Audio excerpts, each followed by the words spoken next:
Hello friends, मेरे YouTube channel edu web में आपका स्वागत है। आज हम linear equation in one variable पढ़ेंगे।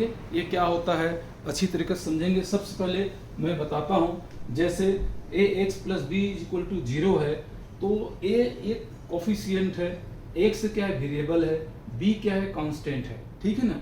ए x plus b is equal to 0 का एक रूप में एक इक्वेशन है, तो ये क्या है कोफिशिएंट बोलते हैं। एक्स जो वेरिएबल है और बी जो है कांस्टेंट है। अभी इसको हम डीपली स्टडी कर देंगे।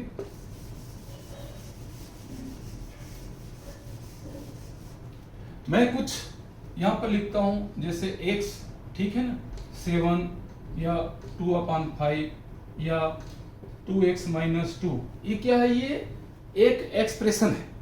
मैंने यहाँ पर कुछ अपना विचार जो है बताना चाह रहा हूँ, कुछ लिखना चाह रहा हूँ। कुछ चीज x 7 है, 2/5 है या 2x - 2 है, इस तरीके से कुछ मैं एक्सप्रेशन कर रहा हूँ। या यहाँ पर जैसे मैंने किया 3x - 1, इसमें क्या है कांस्टेंट भी है, ठीक है ना, कांस्टेंट भी है और क्या बोलते हैं इसको वेरिएबल भी है ना। एक कुल मिला के ये जो है एल्जेब्रिक एक्सप्रेशन है। ये क्या है? एक एल्जेब्रिक एक्सप्रेशन है ना। x है, 7 है, 2.5 है, 2/5 है, 2x - 2, ये सब क्या है? एक्सप्रेशन है, ठीक है जी। अब नेक्स्ट मैं एक इक्वेशन से आपको बताता हूं, ठीक है। 3x + 5 इज इक्वल टू मान लीजिए 8 है, एक इक्वेशन है, ठीक है। ये जो आप चीज देख रहे हैं, ये 5, ये 8, या इधर एक अलग से हम 3 होता तो ये 3, ठीक है ना। ये सब क्या है? कांस्टेंट है। ये सब क्या है? ये कांस्टेंट है। कांस्टेंट किसको बोलते हैं? जिसका वैल्यू चेंज नहीं होता, ठीक है। अगर मैं ग्राफ माध्यम से आपको बताना चाहूं तो ये ग्राफ है, ठीक है। यहाँ पर एक पॉइंट 0 है। अगर 0 से हम राइट साइड में अगर मैं चलूं, है ना, इस तरीके से अगर मैं चलूं समान दूरी पर, ये 1, ये 2, ये 3, ये 4, ये सो ऑन, बिल्कुल इन्फिनिटी, कितना भी चले जाइए इन्फिनिटी, ठीक है। ये ठीक है, ये सब क्या है? पॉजिटिव इंटीजर्स हैं, ठीक है। अगर मैं 0 से लेफ्ट साइड इधर आऊं, लेफ्ट साइड में आऊं, तो इधर भी 1, 2, 3, 4, 5, मतलब -1, -2, -3, -4, -5 एंड सो ऑन। ये इधर भी क्या है? इन्फिनिटी इधर है।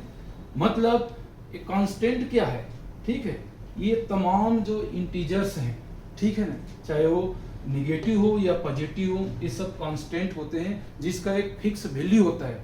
एक इक्वेशन में अगर एक कांस्टेंट जो है फिक्स होता है, इसका 5 है तो 5 ही होगा। लेकिन अगर x है, x के जगह में आप कुछ भी लिख सकते हैं। ये क्या है? वेरिएबल है x जो है। अभी मैं कांस्टेंट की बात बता रहा हूँ। कांस्टेंट एक इक्वेशन में क्या है? उसका एक निश्चित वैल्यू होता है, उसका मान होता है जो चेंज नहीं हो सकता, वो कांस्टेंट होता है। हम सबसे पहले linear equation in one variable का आज बेसिक समझ रहे हैं। कुछ 2-4 सवाल लेंगे जिनसे आपका जो डाउट है दूर हो जाएगा। तो सबसे पहले उनमें जो आने वाली जो इक्वेशन में आने वाली जो टर्म है, वेरिएबल है, इक्वलिटी है, क्या चीज है ना, वो सबको हम पहले समझेंगे। उसके अंदर क्या क्या आता है इक्वेशन में, है ना। उसको वन वेरिएबल इक्वेशन क्यों कहते हैं, उसके बाद उसको linear equation in one variable क्यों कहते हैं। जब ये बेसिक चीज को हम नहीं पता होगा, हम नहीं समझ पाएंगे, तो वो आगे उससे संबंधित जो क्वेश्चन आएगा उसको हम सॉल्व कैसे करेंगे। इसी तरीके से हम सब चीज को हम पहले समझेंगे, ठीक है ना। तो आप जैसे मैंने लिखा है 3x + 5 = 8, तो जो 8 है, 5 है ना, ये सब क्या है? कांस्टेबल है, ठीक है। इस तरीके से इसमें जो 5 है, 8 है, सो ऑन, इसमें और काफी सारे होंगे। ये सब तमाम जैसे एक निगेटिव इंटीजर से लेकर पॉजिटिव इंटीजर तक जितने भी ये सब डिजिट हैं, ये सब क्या है? कांस्टेंट है, ठीक है जी।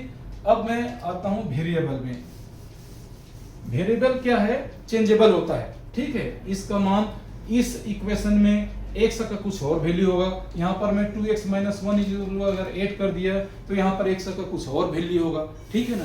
तो कहने का मतलब ये है कि वेरिएबल को हम जैसे x, y, z या a, b, c, इस तरीके से किसी भी चीज से हम इसको डिनोट कर सकते हैं, प्रदर्शित कर सकते हैं। तो वेरिएबल क्या है? चेंजेबल होता है, उसका कुछ भी मान जो है अलग अलग इक्वेशन में अलग अलग होता है, ठीक है ना, चेंजेबल होता है, वो चेंज हो जाता है। तो आप वेरिएबल समझ गए, जैसे x है, y है, z है, सो ऑन, इस तरीके से ये क्या है, वेरिएबल है, ठीक है। अब इसी में आपने समझ गया 5, 8 इस प्रकार की चीज क्या है, कांस्टेंट है ना, और x रहता, y रहता, z रहता, तो ये सब क्या है, वेरिएबल है इस इक्वेशन में। अब आते हैं हम टर्म। अब अगर इसको मैं इसी इक्वेशन को देखूं, इसी इक्वेशन में मैं बात कर रहा हूं, है ना, तो अगर ये इक्वेशन है, ये इक्वेशन है, तो इसमें जो ये 3x है ये एक टर्म है, 5 है, प्लस 5 कहो या 5 कहो, ये एक टर्म है, 8 भी क्या है, एक टर्म है। इस इक्वेशन में क्या है, हम टर्म को, अगर इसके साइड को, हम टर्म के साइड को हम पूरा चेंज करते हैं, लेफ्ट हैंड साइड से राइट हैंड साइड में लेके जाते हैं या राइट हैंड साइड से लेफ्ट हैंड साइड में लाते हैं, तो ये जो टर्म का जो ये चिन्ह जो होता है वो चेंज हो जाता है, ठीक है जी। तो ये हो गए हमारे टर्म। अब टर्म क्या हो सकते हैं, देखिए जैसे ये 3x है ना, यहाँ पर 5 है और 8 है, ये अपने आप में ये टर्म भी है, ठीक है। अब टर्म कितने प्रकार के होते हैं, टर्म क्या क्या हो सकते हैं, टर्म हो सकते हैं, एक कांस्टेंट भी हो सकते हैं, टर्म क्या हो सकते हैं, कांस्टेंट भी हो सकते हैं, एक क्या हो सकते हैं, ये वेरिएबल भी हो सकते हैं, वेरिएबल भी हो सकते हैं, देखिए वेरिएबल है, ठीक है ना, ये वेरिएबल लगा है, आया है एक से, जो है ये टर्म है, ये टर्म है, एक टर्म है, तो टर्म में क्या हो सकते हैं, टर्म्स एक कांस्टेंट हो सकता है, एक वेरिएबल हो सकता है, एक हो सकता है वेरिएबल इनटू वेरिएबल, ठीक है। जैसे यहाँ पर ये आ सकता है x into x plus 2 is equal to, मान लीजिए 3 है ना, तो यहाँ पर क्या है, वेरिएबल इनटू वेरिएबल, ऐसे फॉर्म में भी टर्म्स हो सकते हैं। दूसरा क्या हो सकते हैं, वेरिएबल इनटू कांस्टेंट, इस रूप में भी हो सकते हैं। देखिए यहाँ पर वेरिएबल और कांस्टेंट का आपका आपस में क्या है, मल्टीप्लिकेशन है, ये 3 इसके साथ क्या है, मल्टीप्लाई है ना, तो टर्म जो है कांस्टेंट भी हो सकते हैं, ठीक है, एक वेरिएबल भी हो सकते हैं, वेरिएबल इनटू वेरिएबल भी हो सकते हैं, ठीक है। चूंकि हम लीनियर इक्वेशन पढ़ रहे हैं, ठीक है, तो आगे बताऊंगा लीनियर इक्वेशन किसको बोलते हैं, है ना। यहाँ पर तो x का पावर 2 हो जाएगा, है ना, तो यहाँ पर इक्वेशन में आएगा तो ये लीनियर इक्वेशन ही होगा, लेकिन इस और दूसरे इक्वेशन में वेरिएबल इनटू वेरिएबल हो सकते हैं, ठीक है, टर्म जो है। नेक्स्ट क्या है, वेरिएबल इनटू कांस्टेंट भी हो सकते हैं, देखिए वेरिएबल इनटू कांस्टेंट, तो ये सब आपस में अलग अलग टर्म है, ठीक है। तो टर्म का मतलब आप समझ गए, है ना। नेक्स्ट क्या है, इसी में देखिए एक ही चीज में बताऊं, एक इक्वलिटी होता है, ये है हमारा इक्वलिटी, ठीक है, इक्वलिटी के जी ये है हमारा इक्वलिटी, ठीक है, ये है हमारा इक्वलिटी। अब इक्वलिटी के लेफ्ट हैंड साइड और राइट हैंड साइड, इसमें इक्वेशन में 2 साइड होते हैं, ठीक है जी। लेफ्ट हैंड साइड को LHS बोलते हैं, LHS लेफ्ट हैंड साइड, और इक्वलिटी के राइट हैंड साइड को RHS राइट हैंड साइड, ठीक है। तो ये हो गए साइड हमारे क्या क्या, LHS और RHS, ठीक है। अब होते हैं इक्वेशन। अब देखिए इक्वेशन, अभी ये जो टर्म है, ठीक है, चाहे वेरिएबल इनटू कांस्टेंट वाला हो, चाहे ओनली कांस्टेंट वाला हो, ये और इसमें इक्वलिटी आ गए है इज इक्वल टू 8, पूरा एक इक्वेशन है। इसमें बताना चाहता है कि 3x plus 5 is equal to 8, मतलब x का क्या वैल्यू होना चाहिए, जिसमें 3 से हम इंटू करें और उसमें 5 को हम प्लस करें, तो उसका जो वैल्यू है 8 हो जाए। एक परफेक्ट, यहाँ पर देखने से, वैसे तो देखने से x अगर हम 1 रख दें, 3 1 या 3, 3 प्लस 5 इज इक्वल टू 8, तो ये क्या है, परफेक्ट एक इक्वेशन है जिसका कुछ न कुछ निश्चित रूप से x का वैल्यू है, ठीक है, जिसको हम सॉल्व करेंगे तो 8 आएगा, एक इक्वेशन है। कहने का मतलब ये है, इक्वेशन में हमारा टर्म आ गए, जिसमें टर्म का 2 या 2 से ज्यादा टर्म का क्या है, एक एडिशन है इक्वेशन जो है, जिसमें वेरिएबल होते हैं, कांस्टेंट होता है, जिसका कांस्टेंट का कुछ फिक्स वैल्यू होता है ना, तो इस सब को ऐड करने से वो उसका जो वैल्यू कुछ न कुछ निकलता है ना, और वो अगर परफेक्ट वैल्यू है तो उसी को हम इक्वेशन बोलते हैं। तो कुल मिलाकर इक्वेशन जो है टर्मों का कुछ प्लस माइनस का कुछ एक्शन है जिसका कुछ न कुछ वैल्यू निकलता है, वो है हमारा इक्वेशन। अभी हम आते हैं सबसे पहले वन वेरिएबल। वन वेरिएबल क्यों बोलते हैं इसको? Linear equation in one variable, ये वन वेरिएबल है। इसमें अभी यहां पर ये एक इक्वेशन है 3x + 5 = 8, या मैं लिख दिया 3x + 5 = 2x - 1 + 3, कुछ भी इधर लिख दिया। ये भी एक वन वेरिएबल है। x दो बार आ जरूर गए हैं, लेकिन x ही आए हैं। x की जगह में कोई y नहीं आया है, कोई z नहीं आया है। वन टाइप्स ऑफ वेरिएबल ही आए हैं। x कितने भी बार आ जाए ये वन वेरिएबल होगा, ठीक है ना, ये वन वेरिएबल होगा, ठीक है। अगर यहाँ पर 3x + 5 = 2y - 1 कर दूंगा तो वन वेरिएबल नहीं होगा। जो मैंने बताया था, है ना, variable x y z a b c, ठीक है जी। तो या तो x ही आना चाहिए, y ही आना चाहिए, या z ही आना चाहिए, तभी ये वन वेरिएबल होगा, ठीक है। अब आ गए हमारा लीनियर इक्वेशन, ठीक है। अब इसको मैं ये देखता हूं। अभी देखिए यहाँ पर एक तो ये हो गए, एक इक्वेशन ये हो गए, है ना। दूसरा इक्वेशन लिखता हूं मैं 3x² + 7 = 10, मान लीजिए ये है दूसरा इक्वेशन।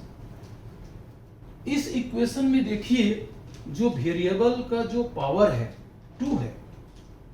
इस पूरे इक्वेशन में देखिए जो वेरिएबल है उसका पावर क्या है, 2 है ना। और इस इक्वेशन में देखिए जो वेरिएबल है उसका पावर क्या है जी, 1 है। जिसका कुछ पावर नहीं होता है उसको 1 लिखते हैं। 1 से अगर हमको ज्यादा पावर डालना पड़ता है तो उसको हम साफ साफ लिखते हैं x⁴, x⁴, x⁴। यहाँ पर x⁴ है, मतलब इस इक्वेशन में अगर वेरिएबल का पावर 1 से ज्यादा हो गया तो लीनियर इक्वेशन नहीं होगा, ठीक है। अगर इस इक्वेशन में अगर उस वेरिएबल का पावर सिर्फ 1 है, ठीक है, सिर्फ 1 है, तभी वो लीनियर इक्वेशन होगा, ठीक है। और वही आज हम पढ़ रहे हैं, linear equation in one variable. One variable क्यों बोलते हैं? क्योंकि इस इक्वेशन में एक ही वेरिएबल आता है, x चाहे x 2 बार आए 3 बार आए, वन वेरिएबल होगा। x की जगह में y भी आ सकता है, z भी सकता, लेकिन x और y नहीं आना चाहिए, x और z नहीं आना चाहिए, तो ये वन वेरिएबल होगा। और लीनियर किस लिए? कि जो उसमें वेरिएबल का जो पावर होता है 1 से ज्यादा नहीं होना चाहिए, तभी हमारा ये कंप्लीट जो हम मैथ्स पढ़ रहे हैं 8th क्लास का chapter 2 linear equation in one variable, ये इसका मतलब है। कुल मिलाकर आप समझ गए होंगे कि linear equation in one variable का मतलब क्या हुआ। वह इक्वेशन है ना, वह इक्वेशन जो एक पूर्ण रूप से एक इक्वेशन तो है, लेकिन जिसमें वेरिएबल एक ही वेरिएबल है और उसका पावर 1 है, वही है linear equation in one variable. यही आज हम स्टडी किया। इसी से संबंधित आगे हम क्वेश्चन जो है सॉल्व करेंगे। क्वेश्चनों से आप लोगों को और क्या है, कुछ थोड़ा मोड़ा डाउट होगा वो भी खत्म हो जाएगा, ठीक है बच्चों। तो आप लोग ध्यान से इसको देखिए, कुछ भी है मेरे को पूछिए और पूरा नोट करते जाइए, ठीक है ना। और कुछ समझ नहीं आ रहा है तो कृपया कमेंट्स में लिखिए, मैं आप लोगों को पूरा उसको क्लियर करूंगा, बताऊंगा, ठीक है ना। तो आइए हम मैथ्स के कुछ क्वेश्चन लेते हैं जिससे हम इसको सॉल्व करके हम उसको समझेंगे कि किस तरीके से होता है linear equation in one variable. इस सब मैं मिटा रहा हूं।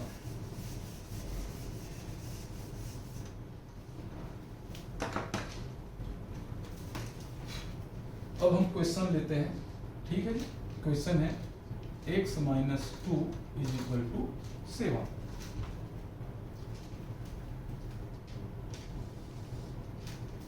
अब x - 2 = 7 एक इक्वेशन है। इसको आप दो मेथड से आप इसको हल कर सकते हो, सॉल्व कर सकते हो। इस साइड में मैं पहले मेथड अप्लाई करूंगा, इस साइड में मैं दूसरा मेथड से सेकंड मेथड अप्लाई करूंगा। दोनों के ही बराबर में दोनों बार x का वैल्यू 1 ही आएगा, ठीक है ना। तो इधर भी लिख देता हूं मैं, question x minus 2 is equal to 7। पहला मेथड तो ये है, इस इक्वेशन में अगर इस वेरिएबल का जो वैल्यू है उसमें क्या वैल्यू है जिसमें हम -2 का करेंगे, उस वेरिएबल के जो वैल्यू है उसमें क्या -2 है ना, उसमें -2 करें कि उसका वैल्यू जो है 7 आ जाए। समझिए, अब इस वेरिएबल का वैल्यू निकालने के लिए मैं क्या करता हूं, दोबारा लिखता हूं, solve x minus 2 is equal to 7, है ना। तो वेरिएबल का वैल्यू निकालने के लिए इसके साथ जो नेक्स्ट टर्म है उसको किसी भी तरीके से यहाँ से इसको हटा दीजिए, गायब कर दीजिए, काट दीजिए, जो करने करिए, है ना। लेकिन इस इक्वेशन के लेफ्ट हैंड साइड में ओनली वेरिएबल रहे, -2 में रहे, है ना। तो मैं क्या करूंगा, x -2 करूंगा, यहाँ पर भी +2 करूंगा। अगर यहाँ पर 7 लिखता हूं तो ये -2 +2 तो कट जाता है, लेकिन ये इक्वेशन मेरा गलत हो जाता है, क्योंकि इस इक्वेशन में मैंने -2 को हटाने के लिए यहाँ पर -2 के साथ +2 कर दिया, तो दोनों आपस में कट गया।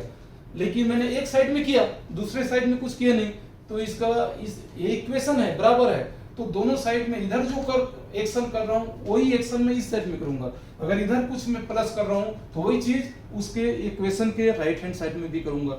इधर कुछ सब्सट्रैक्ट कर रहा हूँ तो उधर भी करूंगा, अगर मल्टीप्लिकेशन कर रहा हूँ तो मल्टीप्लाई कर रहा हूँ तो उधर भी मल्टीप्लाई करूंगा, अगर इधर कुछ डिवीजन कर रहा हूँ, डिवाइडेड कर रहा हूँ किसी डिजिट का, तो उधर भी उतने ही अंक का इधर भी डिवाइडेड करूंगा, तभी वो इक्वेशन बराबर रहेगा।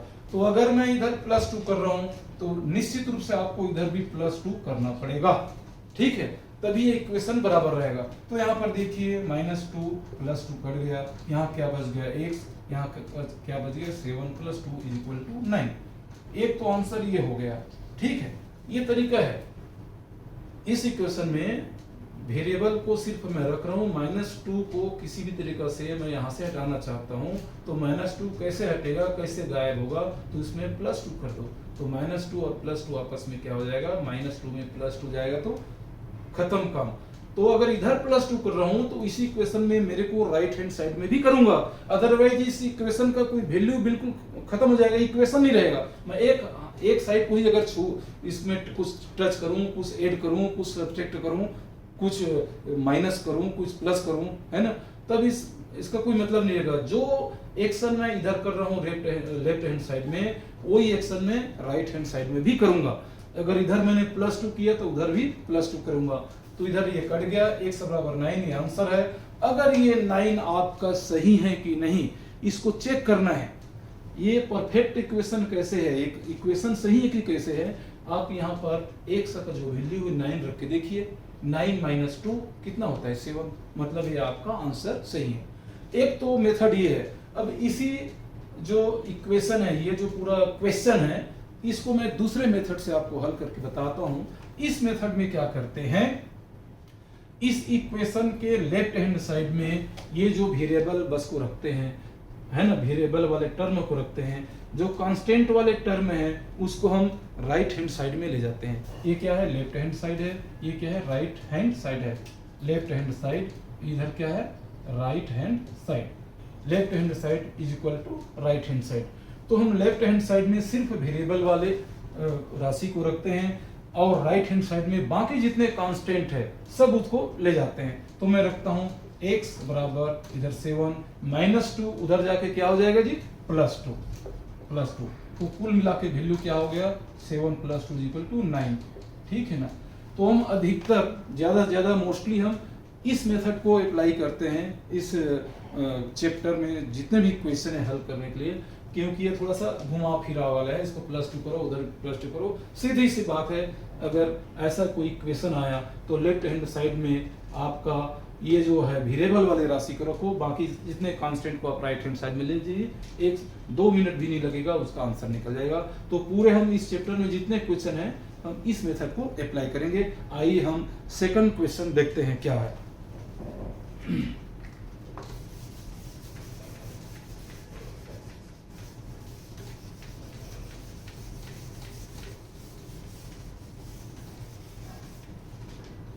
सेकंड क्वेश्चन है हमारा y + 3 = 10।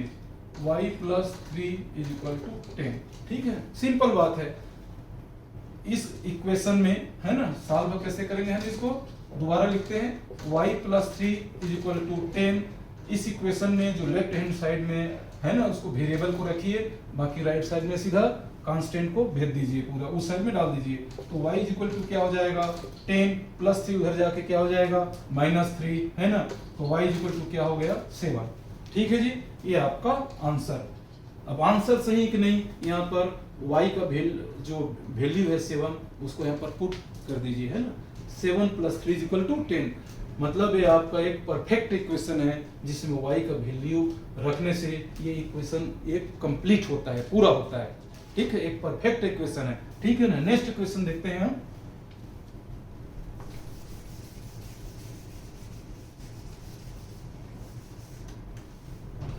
नेक्स्ट इक्वेशन है हमारा 6 is equal to z plus 2, z plus 2।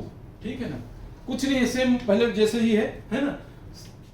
Solve कैसे करेंगे हम, 6 is equal to z plus 2 है ना, या तो z को इधर ले आइए या उधर ही रखिए, तब भी उसका कोई फर्क नहीं पड़ेगा। इसमें हम क्या करेंगे, z को इधर ही रहने देते हैं। ठीक है, प्लस 2 को इस साइड में ले आते हैं। ठीक है, तो क्या हो जाएगा 6 प्लस 2 इधर आके क्या हो जाएगा -2 इज इक्वल टू z। ठीक है, 6 में से 2 जाएगा, 6 में से 2 जाएगा, कितना हो जाएगा जी 4 इज इक्वल टू z, या z इज इक्वल टू 4। ये हमारा आंसर है। कुछ नहीं है, 2 सेकंड का सवाल है ना। बस इसको जो इसका ये राशि है z वाला, इसको यहीं पर रखिए है ना, बाकी जो कांस्टेंट है इधर ले आइए, वेरिएबल को यहीं रखिए है ना। बस नेक्स्ट क्वेश्चन लेते हैं हम।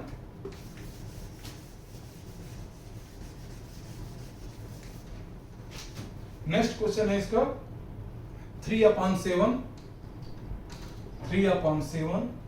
Plus x is equal to 17/7। ये क्वेश्चन है ना। इसको सॉल्व कैसे करते हैं, देखिए। सबसे पहले मैंने बताया था, जो वेरिएबल वाले चीज को यहीं पर लेफ्ट हैंड में साइड में रहने दीजिए, जो कांस्टेंट वाला जो चीज है उसको राइट हैंड साइड में कर दीजिए। तो दोबारा इस क्वेश्चन को पहले मैं लिख लेता हूँ, 3/7 plus x is equal to 17/7। Same to same मैंने लिखा है। अभी क्या करूंगा, लेफ्ट हैंड साइड में ये वेरिएबल को छोड़ देता हूँ, बाकी कांस्टेंट को उस साइड में ले जाता हूँ। एक लाइन आप समझते जाइए आप लोग। ठीक है, तो ये हमारा रह गया, एक समय यहीं पर छोड़ दिया, बराबर क्या हो गया 17/7 माइनस 3/7। माइनस कैसे हो गया जी, क्योंकि ये जो कांस्टेंट है हमारे इस इक्वलिटी के लेफ्ट हैंड साइड में, और इसका जो चिन्ह है ये प्लस है। जब इसको हम उस साइड में ले जाएंगे राइट हैंड साइड में, तो ये जो प्लस है उधर जाके माइनस हो जाएगा। ठीक है ना, तो x इज इक्वल टू 17/7 तो वही है, 3/7 उधर जाके -3/7 हो जाएगा। यहाँ पर ये देखिए, एक और बता देता हूँ, अगर इस प्रकार के कोई डिजिट होते हैं 1/2 है ना, प्लस 2/2 प्लस 3/2, अगर ये जो एक सभी क्या है रेशनल नंबर है, लेकिन इसके डिनोमिनेटर क्या है बराबर है। अगर इस प्रकार के रेशनल नंबर में चाहे इसको प्लस करो चाहे माइनस करो, अगर उसका डिनोमिनेटर बराबर है तो आपस में न्यूमरेटर को जोड़ दीजिए चुपचाप, है ना, वो आपका आंसर आ जाएगा।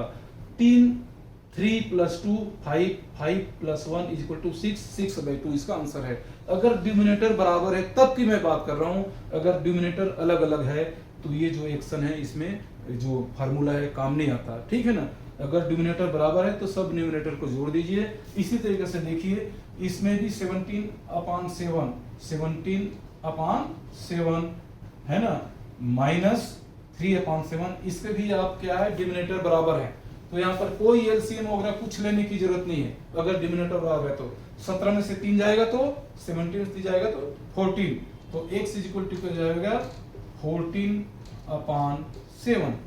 अगर ये कुछ यहाँ पर कटता है तो ये भी कटा दीजिए, 7 1 जा 7, 7 2 जा 14, तो x से जो क्या हो जाएगा 2/1 इज इक्वल टू 2, ये आपका आंसर है। ठीक है जी, तो ये इसका मेथड है ना, इस तरीके से सॉल्व करने का इसको तरीका है। ठीक है ना, मिटाता हूं मैं, नेक्स्ट क्वेश्चन में जाता हूं।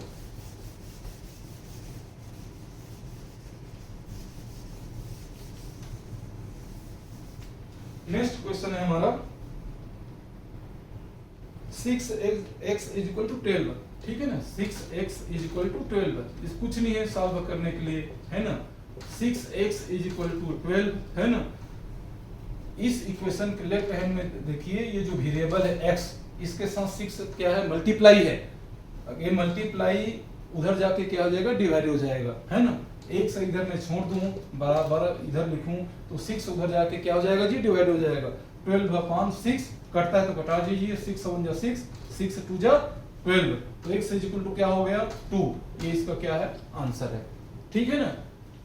10-10 सेकंड का सवाल है ना, आराम से करिए, है ना। हम इसको बिल्कुल डीपली समझ रहे हैं, पहले इसको छोटे छोटे इक्वेशन से हम समझ रहे हैं, आगे बड़े बड़े इक्वेशन आएंगे, है ना, इसके नेक्स्ट पार्ट में। तो अभी इसको हम सब तमाम जो जितने इसमें चैप्टर 1 में जो क्वेश्चन है छोटे छोटे, उसको पहले हम सॉल्व करेंगे। इसमें कई प्रकार के हैं, डिवाइडेड बाय इक्वेशन वाला, माइनस वाला, प्लस वाला, है ना, a/b के रूप में क्वेश्चन, ऐसे बहुत हैं। तो इसको हम एक एक करके हम सॉल्व करते हैं। नेक्स्ट क्वेश्चन है हमारा t/5 is equal to 10, t/5 is equal to 10। अभी इसको सॉल्व करते हैं, t/5 इज इक्वल टू 10। इधर देखिए t/5 है ना, एक रेशनल नंबर के फॉर्मेट में है। अगर इधर देखा जाए ध्यान से तो 10 भी एक रेशनल नंबर के ही फॉर्मेट में है। 10 का अपान कुछ नहीं, आप 1 लिख सकते हो। 10 क्या हो गया, न्यूमरेटर हो गया, 1 क्या हो गया, डिनोमिनेटर हो गया। 10/1 एक क्या है, रेशनल नंबर के फॉर्मेट में ही आ गया। तो इस प्रकार के जो इक्वेशन होते हैं, इसको हल करने के लिए, सॉल्व करने के लिए हम क्या करते हैं, क्रॉस मल्टीप्लिकेशन बोलते हैं, क्रॉस मल्टीप्लिकेशन करते हैं। क्रॉस मल्टीप्लिकेशन क्या है, फर्स्ट जो साइड है उसका जो न्यूमरेटर है उसके साथ सेकंड साइड के डिनोमिनेटर का इंटू कर देते हैं, ऐसे इंटू, ठीक है। और फर्स्ट जो टर्म है ना, फर्स्ट जो साइड है उसका जो डिनोमिनेटर है उसके साथ सेकंड साइड के न्यूमरेटर के साथ इसको इंटू कर देते हैं, इस तरीके से, ऐसा। मतलब t के साथ 1 का, 5 के साथ 10 का, ये क्रॉस मल्टीप्लिकेशन होता है। तो क्या हो जाएगा, t into 1 is equal to 5 into 10, है ना। तो t into 1 is equal to हो जाएगा t इज इक्वल टू 10, 5 जा 50, t इज इक्वल टू 50, ये आपका आंसर आ गया, ठीक है जी। ये है। नेक्स्ट क्वेश्चन लेते हैं हम।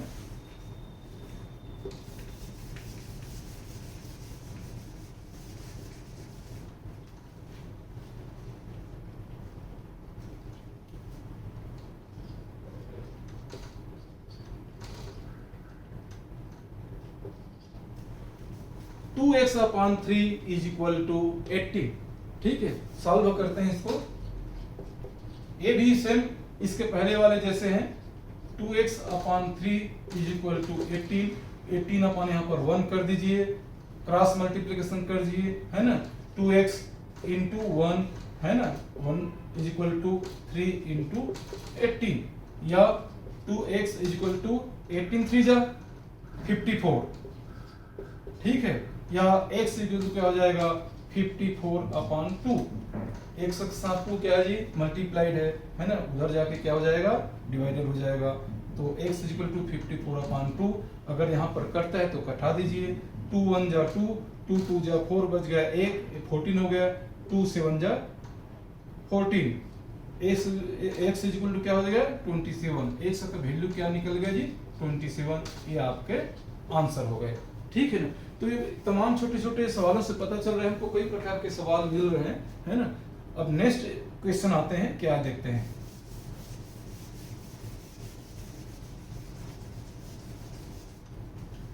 नेक्स्ट क्वेश्चन है हमारा 1.6 is equal to y upon 1.5। ये हमारा एक क्वेश्चन है, ठीक है, जो एक लीनियर इक्वेशन है, वन वेरिएबल, एक की जगह में y आ गया और कुछ नहीं है ना। तो हम इसको सॉल्व कैसे करते हैं, ठीक है। दोबारा मैं लिखता हूं 1.6 is equal to y upon 1.5। अब इधर देखिए, है ना, इसके अपान में कुछ नहीं है तो इसके अपान में मैं 1 लिख सकता हूँ, 1 लिख सकता हूँ, है ना। तो ये भी एक रेशनल नंबर जैसे हो गया, ये भी एक रेशनल नंबर जैसे हो गया। तो ये जो लेफ्ट हैंड साइड बराबर राइट हैंड साइड है, तो यहाँ पर भी क्रॉस मल्टीप्लिकेशन होगा, इसके साथ इसका, इसके साथ इसका, मतलब y इंटू 1 है ना, y इंटू 1 बराबर 1.6 इंटू 1.5, ठीक है। अब क्या हो गया, y इज इक्वल टू हो जाएगा 1.6 इंटू 1.5। अब 1.6 और 1.5 को मैं इंटू करके आपको बताता हूं इसको कैसे इंटू करते हैं। 1.6 इंटू 1.5 को, ठीक है ना। अब जब यहाँ पर मैं इंटू कर रहा हूं तो एक कुछ समय के लिए आप इसको पॉइंट को यहां से आप गायब कर सकते हो, ठीक है जी।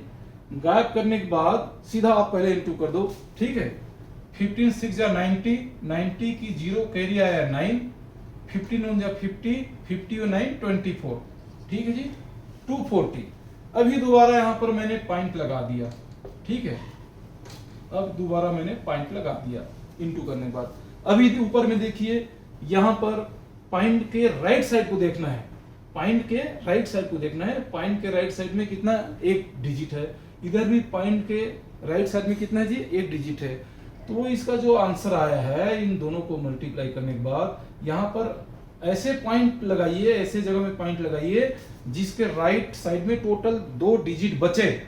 यहाँ पर 1, यहाँ पर 1, कुल 2 हो गए। तो यहाँ पर ऐसे पॉइंट लगाइए कि उसके राइट साइड में 2 डिजिट होना चाहिए। तो मैं यहाँ पर पॉइंट लगा रहा हूँ, देखिए 2.40, मतलब पॉइंट के आगे कितना, 2 डिजिट है। 2 डिजिट क्यों, क्योंकि यहाँ पर पॉइंट के आगे 1 है, इधर भी पॉइंट के आगे 1 है, 2 तरफ 2 हो गए, है ना। तो यहाँ पर इसका आंसर में होगा 2.40। तो इसका आंसर आपका आ जाएगा y इज इक्वल टू 2.40, ये आपका आंसर है, ठीक है ना। नेक्स्ट हम क्वेश्चन लेते हैं।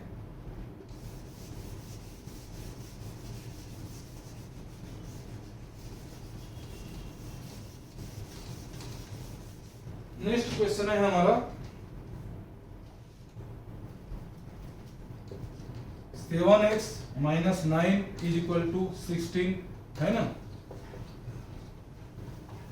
कुछ नहीं है, बस इसमें इजी है। तो 7x minus 9 is equal to 16, है ना।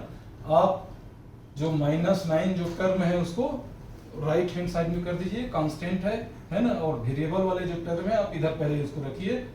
7x इज इक्वल टू हो जाएगा 16 प्लस 9, -9 राइट हैंड साइड में जाकर क्या हो जाएगा जी, +9 हो जाएगा, ठीक है ना। तो ये हो जाएगा 7x इज इक्वल टू 25, ठीक है। या x इज इक्वल टू क्या हो जाएगा 25/7।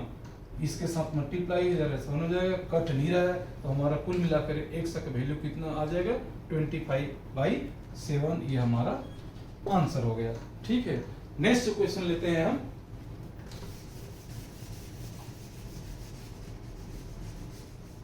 नेक्स्ट क्वेश्चन है हमारा 14y minus 8 is equal to 30, ठीक है ना। बस सेम, ये भी सेम वही है। मैं इसको सॉल्व करता हूं, ठीक है। 14y minus 8 is equal to 13, है ना। या 14y is equal to 13 plus 8, ठीक है जी। या 14y is equal to 21, 13 8 13 plus 8, ठीक है ना। या y इज इक्वल टू 21/40, ठीक है। यहाँ कटता है तो कटा दीजिए, 7 से कट जाएगा, 7 2 जा 14, 7 3 जा 21।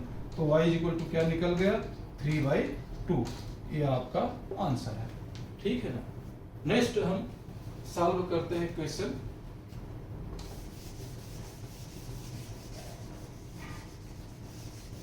नेक्स्ट क्वेश्चन है हमारा 17 plus 6p is equal to 9, ठीक है ना।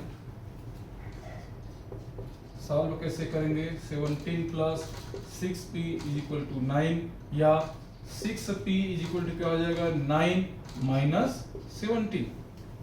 17 कांस्टेंट है, उधर जाकर के क्या हो गया +17 -17।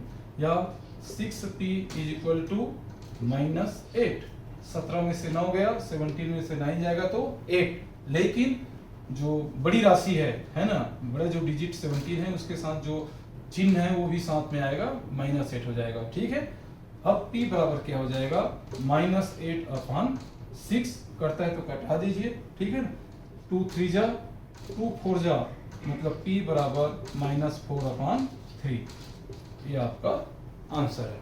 ठीक है, एक क्वेश्चन और रह गया, उसको भी चलो हल कर लेते हैं, सॉल्व कर लेते हैं, है ना। तो बाकी इस लेसन का पूरा क्वेश्चन आपके हो जाएंगे। नेक्स्ट एंड लास्ट क्वेश्चन है x/3 + 1 = 7/15। ये लास्ट क्वेश्चन है इस चैप्टर का। सॉल्व कैसे करेंगे हम, x/3 + 1 = 7/15। ये जो वेरिएबल वाले जो टर्म है इसको यहीं पर रखते हैं, और जो कांस्टेंट वाले टर्म है इसको हम राइट हैंड साइड में ले जाते हैं। तो क्या होगा, x/3 = 7/15 -1/1। ये कैसे लिखा मैंने, +1 को उधर -1 कर दिया, है ना, और -1 करने के बाद इसका डिनोमिनेटर कुछ भी नहीं है तो मैंने इसको डिनोमिनेटर 1 मान लिया। ठीक है, अब इसको यहीं पर हम सॉल्व कर देते हैं। इसको सॉल्व कैसे करते हैं, है ना, सॉल्व करने के लिए 15 और 1 का एलसीएम निकालते हैं, 15 ही आएगा। एलसीएम जो है, एलसीएम निकालने का तरीका मैंने पहले बता रखा है मैंने आपको। इस 15 में हम इस 15 का डिवाइड करेंगे, इस 15 में इस 15 जो डिनोमिनेटर है उसका डिवाइड करेंगे तो एक बार जाएगा, और जो आंसर आता है इसी का जो न्यूमरेटर उसके साथ इंटू करते हैं। ठीक है, 1 × 7 = 7 माइनस, अब इस 15 में जैसे इसका डिवाइड किया था 1 का डिवाइड करेंगे तो 15 टाइम्स जाएगा, और 15 में इसका माइनस करेंगे तो ये 15 हो जाएगा यहाँ पर। ठीक है, तो ये क्या हो गया, x/3 = 15 में से 7 गया तो 8, लेकिन -8/15। ठीक है, अब इसको क्रॉस मल्टीप्लिकेशन आप कर दीजिए, मतलब x × 15 = 3 × -8, ये मल्टीप्लाइड का चिन्ह है।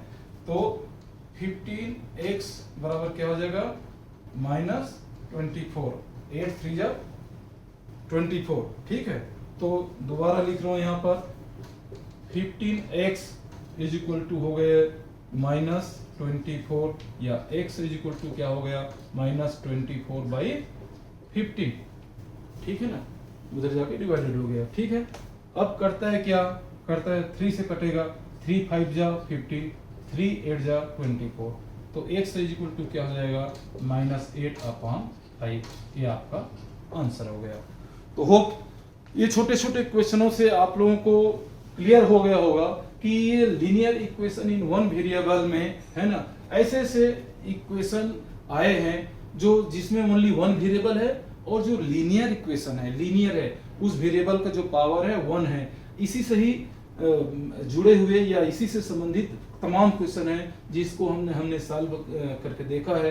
तो होप आप लोगों को अच्छा लगा होगा। तो दोस्तों, ये वीडियो अच्छा बनता है, बहुत मेहनत से बनता है, तो इसको कृपया लाइक कर दीजिए, शेयर करिए और सब्सक्राइब जरूर करिए, ताकि मैं आप लोगों को और अच्छे अच्छे वीडियो बना सकूं। इसका पार्ट 2 में नेक्स्ट इसका पार्ट 2 बनाता हूं, कल इसका आप पार्ट 2 जरूर देखिएगा, लेकिन मेरे वीडियो को पूरा देखिए, तब वो क्या दिमाग खुलता है कि एक्चुअली वो है क्या, वो क्वेश्चन क्या है ना। तो थैंक यू, धन्यवाद।